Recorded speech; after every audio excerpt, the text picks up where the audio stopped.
Que el de la presidenta Bachelet es un no gobierno que marca un récord de liviandad, algunas de las durísimas declaraciones contenidas en una columna escrita y publicada en la mañana de hoy en el diario El Mercurio por Andrés Velasco. Vamos a conversar de este tema y más junto al senador de la Democracia Cristiana, Ignacio Walker. Buenas noches, senador, gracias por acompañarnos. ¿Hay algo de lo que escribe Andrés Velasco que usted lo interprete o lo identifique en algo? A ver, yo hace algunos meses, Mónica, me permití sugerir, con todo respeto, porque le tengo mucho aprecio, mucho respeto a Andrés Velasco desde hace mucho tiempo, que él tenía que definir un domicilio político. Porque en democracia o se está en el gobierno o se está en la oposición. Y yo creo que la columna que él escribió hoy día, que yo leí con mucha detención, define ese domicilio político.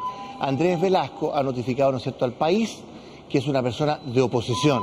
De hecho, Amplitud le ha dicho hoy día, bienvenido Andrés Velasco a la oposición.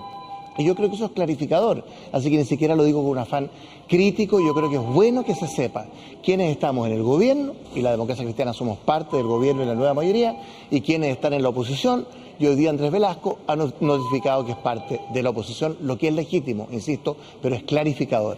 Andrés Velasco se ha definido como alguien de centro-izquierda. ¿Es consistente ello con las posiciones que está planteando? Es que yo creo que la gente, la ciudadanía, tiene que formarse un juicio. Porque al final lo que importa en política, Daniel, ¿qué es? Es la coherencia. ¿No es cierto? Tener una sola línea política. Andrés Velasco fue ministro de la presidenta Bachelet. Andrés Velasco efectivamente se ha definido como una persona de centro izquierda, pero yo quiero recordarle, Daniel, algo aún más allá. El 30 de junio del 2013, la nueva mayoría llamamos a una primaria abierta y vinculante.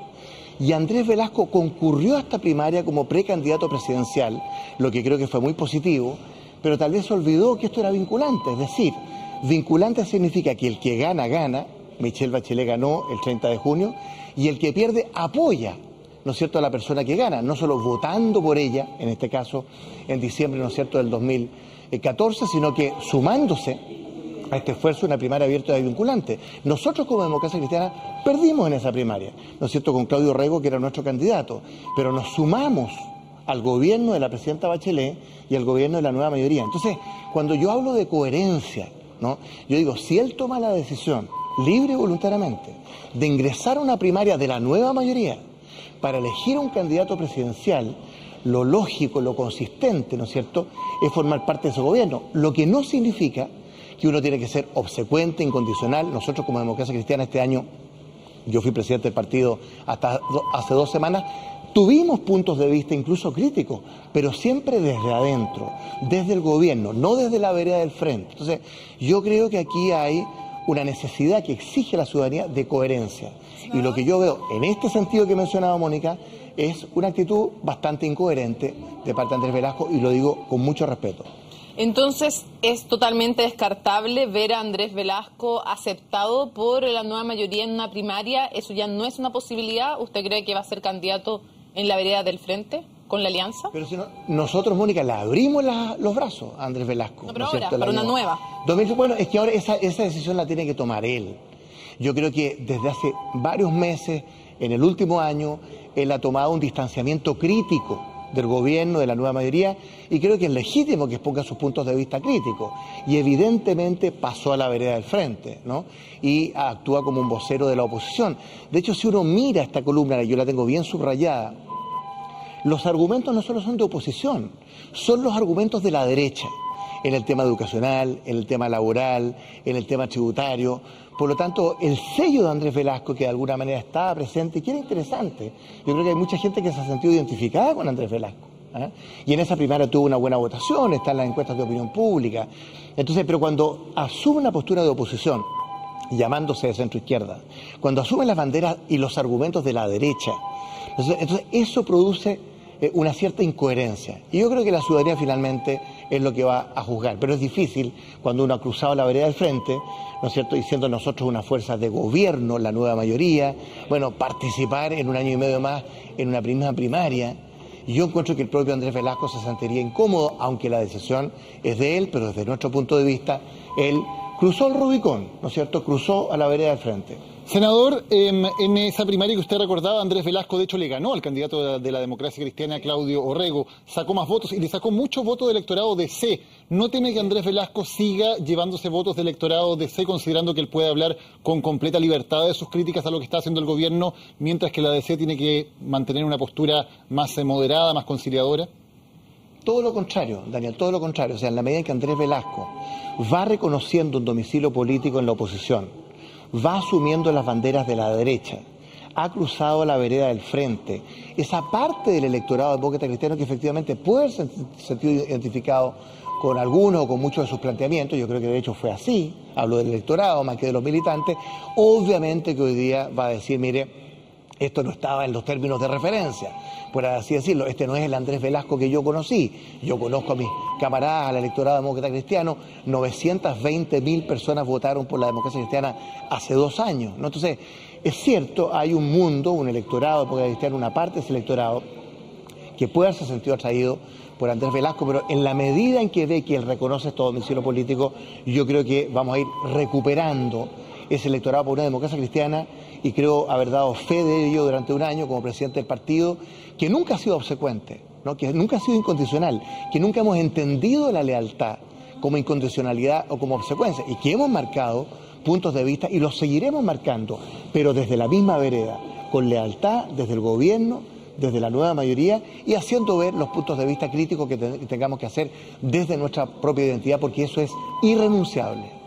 ¿Se imagina usted compitiendo en una primera vuelta contra Andrés Velasco? Porque lo hemos visto usted también recorriendo el país, entonces, y más de alguna vez usted ha dicho que si es un hombre que concita consenso no podría restarse el desafío de querer ser presidente de la República. ¿Usted se imagina en una primaria con Velasco y qué tan diferentes serían sus planteamientos con los de Velasco?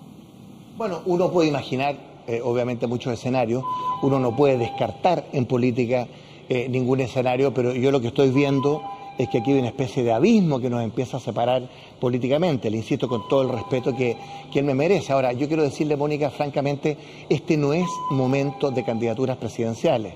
Lo que yo he dicho y lo reitero es que si la democracia cristiana, partido al que pertenezco desde toda mi vida, ¿no es cierto?, así lo estima, yo estoy disponible para esa definición presidencial, y eso es efectivo, eso es real. Yo he sido diputado, senador, ministro de Relaciones Exteriores, presidente del partido 4 años y medio, y por lo tanto, y veo un ambiente, ¿no es cierto?, en el Partido Demócrata Cristiano que es muy positivo hacia qué, sobre todo, levantar y construir una opción presidencial demócrata cristiano. Déjeme decirlo de esta manera, Mónica, Daniel.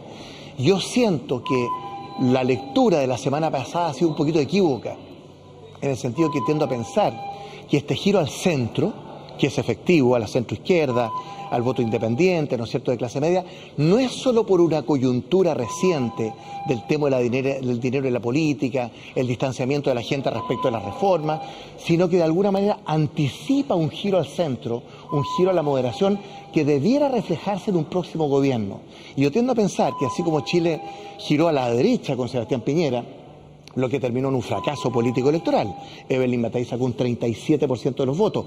Y así como había un cierto giro a un sector más de la izquierda de la nueva mayoría, sobre todo el primer año, ahora con el cambio de gabinete empieza a moverse este péndulo más al centro, más a la clase media, que se siente un poco huérfana de representación política, más al voto independiente, a la gente de centro, al voto moderado. Entonces, la democracia cristiana, nuestro partido, tiene la posibilidad de construir una opción presidencial y de colocar a uno de los nuestros en el Palacio de la Moneda. Eso lo siento muy fuertemente y tengo una convicción muy amplia y muy grande en ese sentido. Senador, usted decía, Andrés Velasco cruzó el Rubicón, cruzó la vereda del frente. Ha dicho antes que no estaría dispuesto a incluir a Marco Enrique Sominami en una primaria de la nueva mayoría. Da la impresión de que por ambos lados la nueva mayoría se va achicando cada vez más, porque a 2 referentes muy importantes ya se les deja fuera de una eventual primaria.